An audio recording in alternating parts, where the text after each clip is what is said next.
Let's talk about the Unit 2 discussion and how you can do well on it. You notice that there are required readings for this discussion. There's 4 to be precise, but you only are going to read and use 3 of these reading assignments because you're going to be doing a role-playing assignment. You're either going to be playing the role of somebody who is for the Great Awakening or somebody who's against the Great Awakening. And you're going to learn about the Great Awakening from Chapter 4 in the OpenStax history book. And it shows you the exact page numbers that you need to read, pages 110 through 114. And of course, you're also going to learn about the Great Awakening from this article, The First Great Awakening, the second reading on the list. And you're going to read either the writing of Jonathan Edwards or that of Charles Chauncy, depending upon what role you are assigned to play. And that's based on your last name. So you have no choice as to what role you're going to play, but role-playing can be very, very fun and interesting. And it's an important historical skill to be able to put yourself in the shoes of people who are different from you and to try to understand why they made the decisions they made. A lot of people have fun with this role-playing assignment.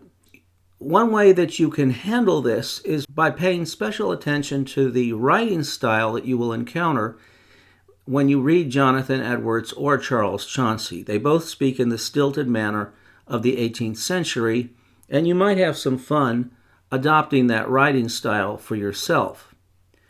But certainly you're going to get ammunition for the argument that the Great Awakening was a good thing by looking at the Jonathan Edwards article, because he doesn't see anything bad about the Great Awakening. He only sees things that are good, and in fact, he may imagine some things that he sees as good. And the same goes for Charles Chauncy's position against revivalism, against the Great Awakening. So you have to look at these people with a grain of salt, but still, since you have to speak up for or against this position, the writings that you're assigned will provide plenty of information for you to do that. Now, there is not only part 1A or 1B, depending upon which you've been assigned, but there's the response that you have to make. You have to step out of your role for part 2 and actually speak the truth as to what you really believe, whether, if you had lived in the 18th century, you would prefer to support the Enlightenment or the Great Awakening, or at least what would you like to think you would support during that time. And this is really asking you, what do you favor from that period? Do you favor the Great Awakening or the Enlightenment? They're really opposites entirely. They don't have the same perspective at all. One is based on emotionalism and religious fervor, and the other is based on reason and science. However, let's suppose you're assigned to the for the Great Awakening position, but you are really a pro-Enlightenment individual. Well, once again, this is just a role-playing assignment, so you should be able to see the perspectives of others, even those with which you disagree. But on top of that, there's the fact that the Great Awakening had many social advantages for those who actually prefer the Enlightenment and its drift towards democracy and political equality. Because the social positives of the Great Awakening include the fact that it made the colonists feel like they were all in the same boat. Because in contrast to British formalism in religion, this unified the colonists behind a democratic religion which said that even though all people are lowly in God's eyes, they are equally lowly.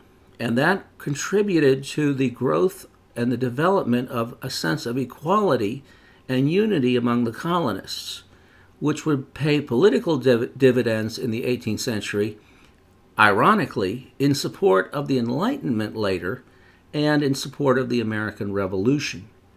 So you might want to add a few lines or a few words at least about these social positives regarding the Great Awakening.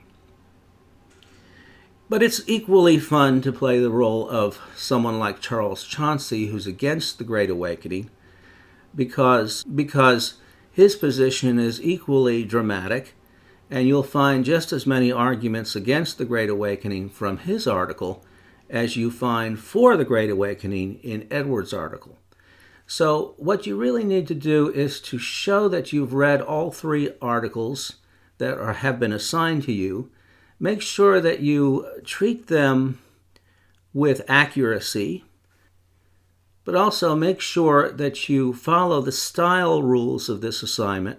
2 paragraphs for section 1, each paragraph 6 to 8 sentences, and 1 paragraph of at least 6 sentences for your response section. And by all means, have a good time when you do this assignment. That sounds like a joke, but it's actually true. You're more likely to write a useful, interesting, informative, and accurate essay, or post in this case, if you are participating in it with a certain degree of interest. So I hope that helps you with this assignment.